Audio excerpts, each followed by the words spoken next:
Hi, I'm Emily Morgan.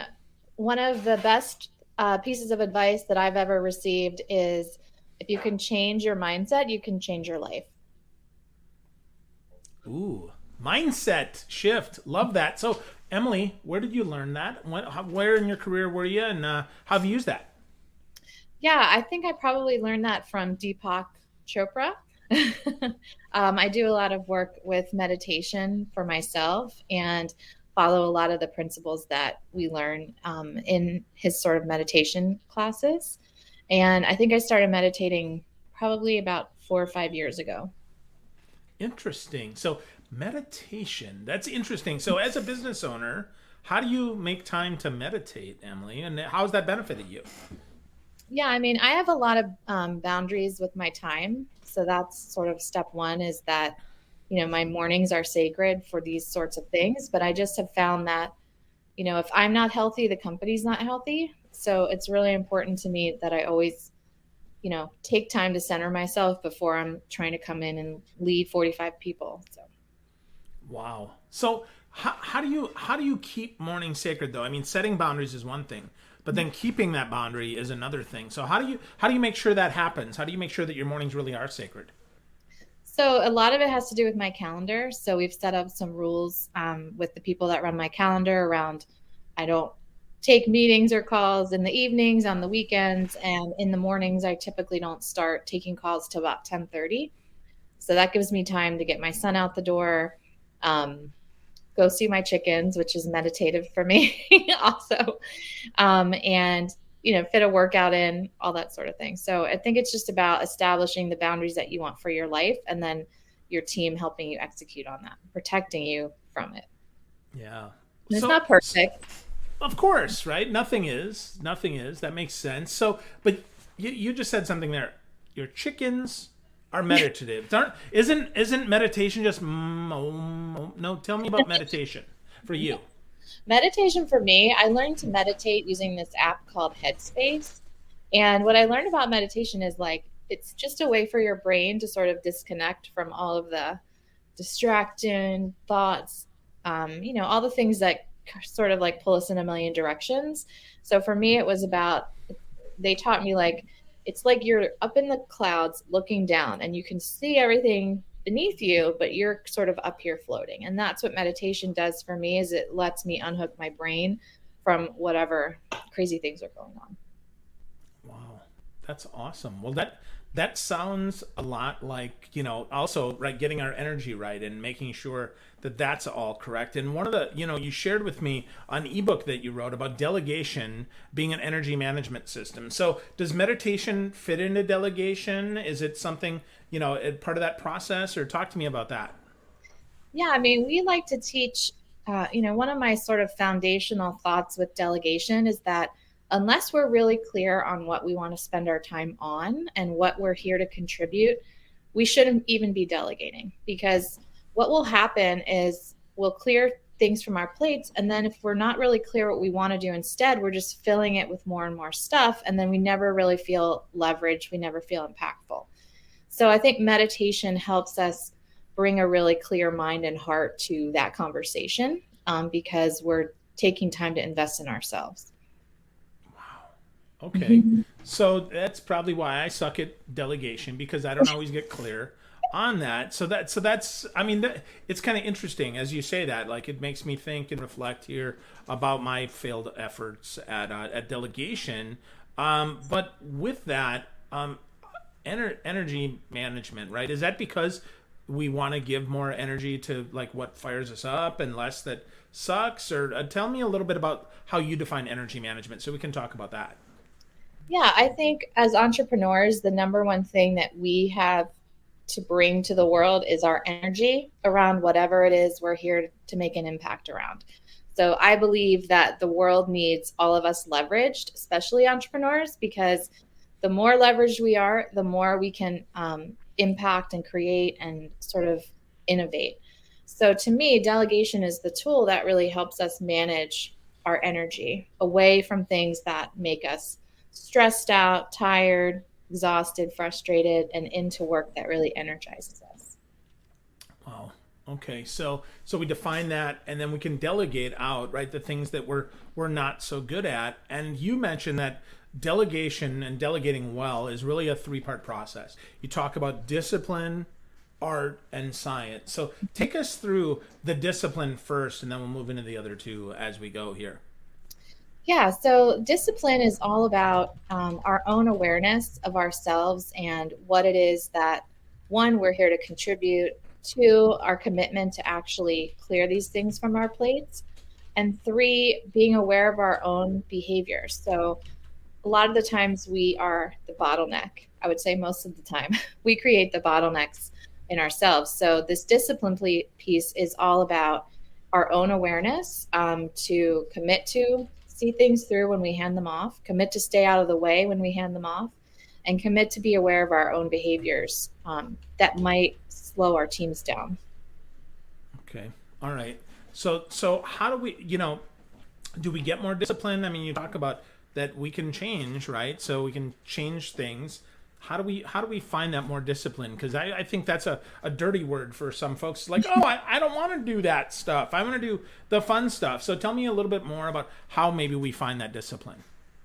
Yeah, so entrepreneurs are notorious for this behavior, for being really challenged with this, because what happens is over time we build our companies and we're at the center of the company, right? And so everything has to flow through us. We're the ones putting out fires. We're solving all the problems. We're wearing a million hats, and we get a lot of energy from that. And what happens when we start to delegate or we start to sort of come to terms with the fact that we're out of time, it can be really scary for an entrepreneur to be like, well, what am I here to contribute? Like, if I'm not here to solve all these problems, what is my contribution? And a lot of the times our contribution is just our ideas. Like, and it's our vision, and that's really important as well. So that's sort of what it comes down to, when you think about it. Okay. Okay. So I can get behind that. That makes sense to me. So let's step two here is the art, right? Or part two, I guess, not maybe step two, but part two here is the art of delegation. So talk to us about the art, please.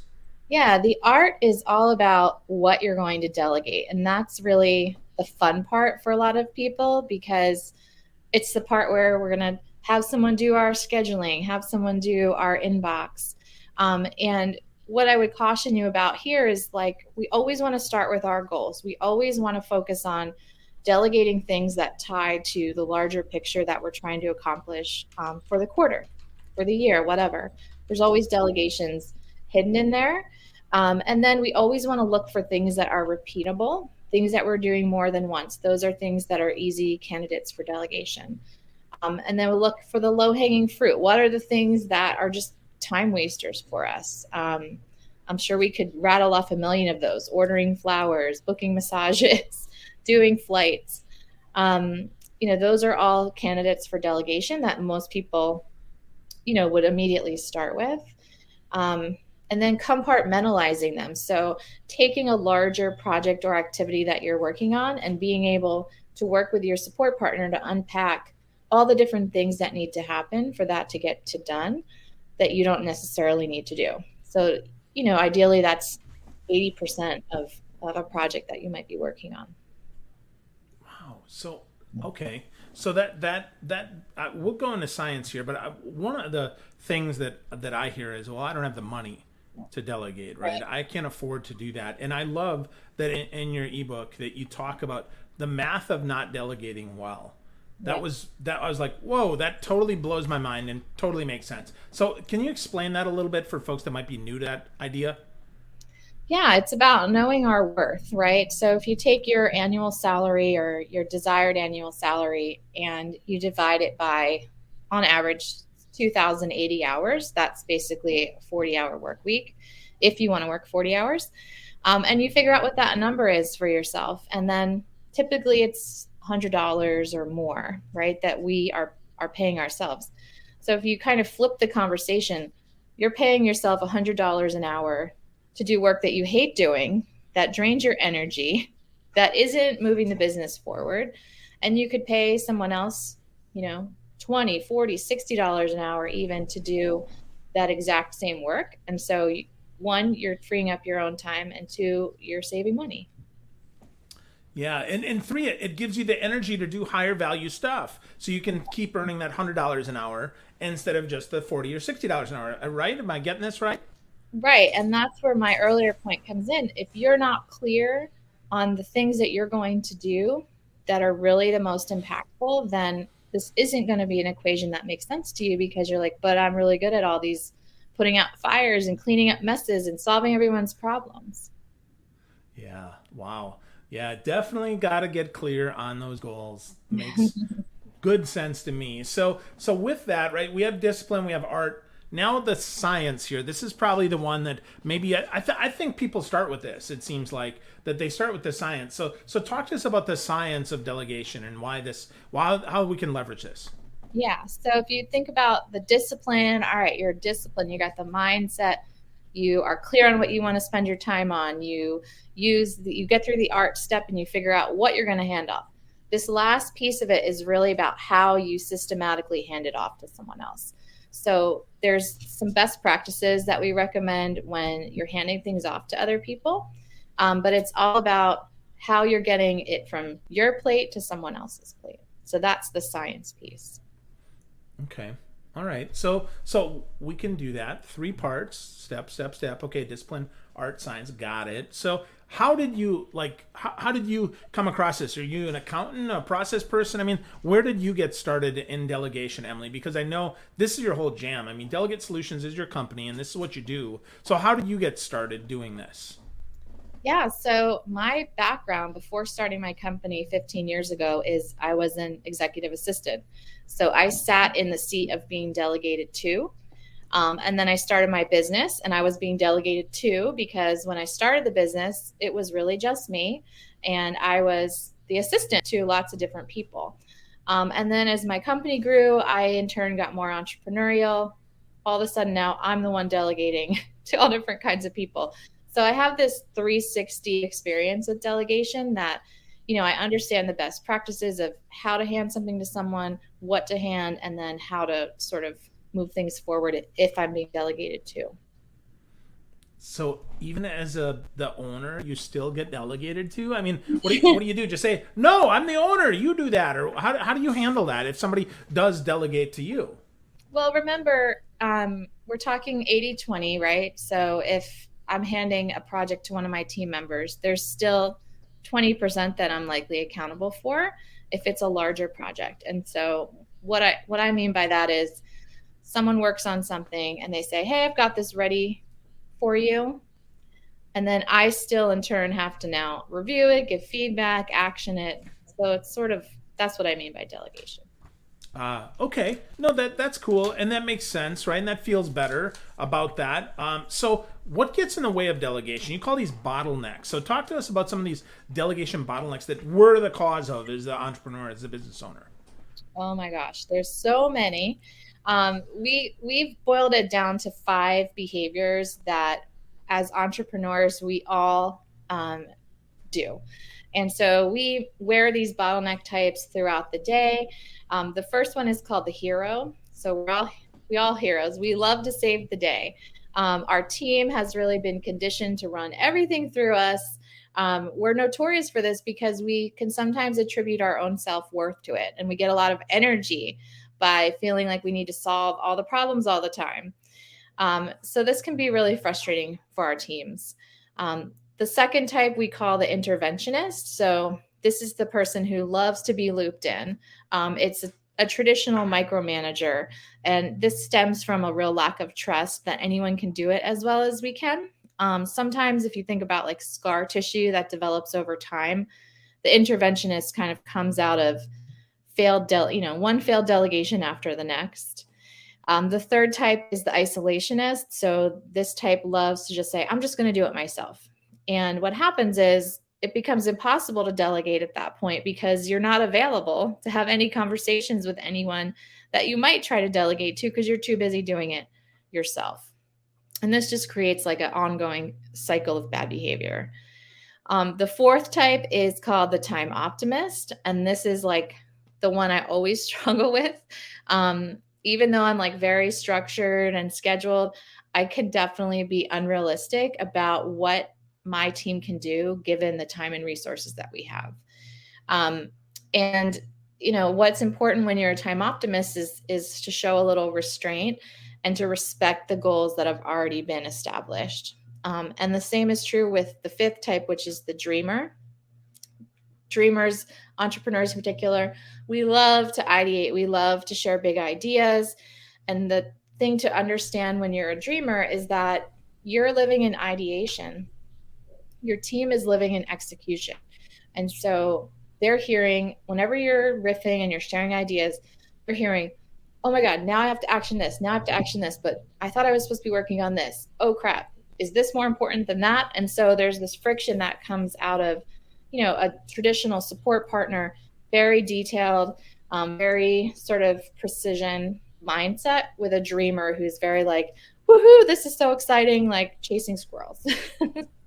Wow. Those So are the so five types. yeah, so you said support partner a couple times. So what does that mean? Because I'm not used to hearing that word the way, I don't think the way that you're using it. So what do you mean by that? Yeah, a support partner is there to leverage your time. So it's an executive assistant, an admin, virtual assistant, whatever you want to call it. But they're like your gatekeepers. They're there to protect you from other people trying to steal your time, you sort of not being respectful of your time and staying in your lane. To me, a support partner is really proactive. So they're anticipating what you might need. They're gatekeeping for you. They're, slaying dragons that are trying to come and get your time. And they're very much, focused on how to get you more leveraged. Wow. Well, it sounds like a lot more strategic than Mm-hmm. many people think about as an entrepreneur, right? I think of, I'll tell you, I didn't think about that, right? I didn't think about the strategic use of an assistant. I just thought, okay, well, I need this done and that done, and okay, well, let's get those done. But to actually protect my time and to know that, I mean, you have to have some level of relationship with them. Is that right? Not just a task person? Yeah, I mean, I feel like when it comes to getting admin support, there's task based, right? So, sort of what you're talking about. I know I need this. Can you do this for me? There's full time in your office, sitting right next to you, handling your world. And then there's what we do, which is fractional and strategic and consultative. And so a lot of entrepreneurs know they need help, but they don't know what to delegate. They don't know how to delegate. They don't want to have to sit there and think about what you're going to give to this person to fill their time. And so a resource like ours is there to help you put a delegation strategy together, protect your time, put some boundaries to your calendar, and really just help you figure out how to get the best leverage out of support.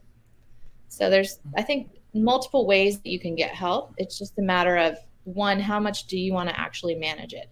Because if you want to be a little bit hands off and just be sort of managed yourself, then a service like ours is probably the lane you want to go in. If you're really clear, like, hey, I need this very simple thing done over and over again every month, a task-based solution is probably a better fit. Okay. Okay. So you are really, that's partnership, right? What you offer, that's very interesting and very different than what a lot of folks have considered, at least what I've considered anyway. So I guess I can't speak for everybody here, but you also mentioned the time optimist here, and I think I'm struggling with that too, right? I think more can get done. I can shove 30 pounds worth of crap in a 5 pound sack, and that doesn't happen. So how do is you're having that support partner, is that the best way? I mean, how do you reframe this for you? For me, I struggle with it every day. And as you elevate out of more and more and more, like you become less and less in touch with the capacity that the team has. And so the way that I try to self-regulate is through weekly meetings with my support team. So they're sort of like, I can tell by the looks on their face and the way that we're talking about things how overloaded they are.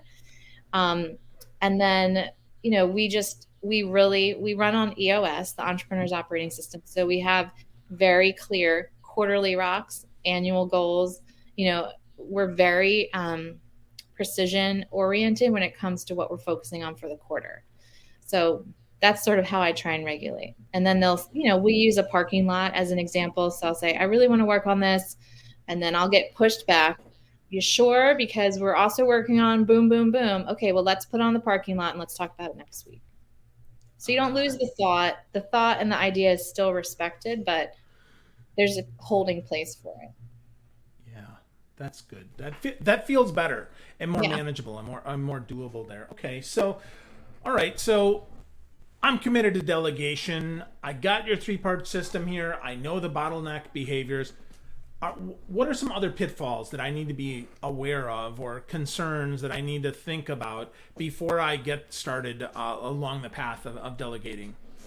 Yeah. So delegating's super scary, right? Like we spend all this time like getting it out of our brain, someone's doing it, and then oh my God, they're gone. And now what? I don't even remember how to do it anymore. Right? Like we've all been there. So I think as a best practice, whenever you're delegating to someone, they should be capturing what they're learning. We do like a client guidebook. So it talks about, this is the process to do that. And it just lives in a place that you own so that if that ever happens, you're not sort of in this place where like, oh my God, what am I going to do? I was So thinking about that. yeah, well, so that gets back to your point about starting with your goals, starting with your boundaries, right? Being clear on that and getting there. So that's good, and that's a good pitfall to avoid there. So, all right, I want to get started. How do we get started? Like, what's the best way to get started on that? To get actually clear on those goals and those things that give us energy. Like, do you have some tips on that? Yeah, I'm working on it this quarter for myself. I am a student of strategic coach, and they teach this concept called unique ability. And so I'm doing a lot of work to sort of get back in touch with what my unique ability is, because that will help you understand what we're here to do, what impact we're trying to make. So that would be step one always. Step two is to use like some exercises. So we have an assessment called a freedom analysis that you can do on your own. You can do it live on Zoom with one of our team members for free. And we just talk about what you're spending your time on, and we lay it out in different segments so we can figure out what can go. We also have a list of sample tasks to delegate by categories. So it's really great for brainstorming. If you're like, I don't even know where to start, I don't know what anyone can help me with. This is people love this resource because it's like they just start circling and highlighting and everything, what can go. So I think it's a reflective step is the very first thing you should do. Awesome. That's good stuff. So, folks, if you want to get more of Emily's wisdom, check out her Facebook page at facebook.com/delegate solutions. Check that out. She's got a lot of great resources there. They share tons of good stuff. But, Emily, there's one more thing that you want to impart on us. I'm going to give you the last word in delegation. Be real, you are here with a specific thing that you're here to contribute to the world. And so understanding what that is and protecting it fiercely is really the best thing that you can do for yourself. So the world needs you elevated. And that's the first chapter of my new book that's coming out. And I really believe it. So delegation is the path to get you elevated. I love that. Delegation is the path to get you elevated. Get clear on your goals. Get clear on what needs to be done. Get clear on what you can delegate and what you can't. And get some energy management for yourself. Get out of the way. And get out of the way. There you go. Yeah, get back out of your own way so more work can get done. Don't be the bottleneck.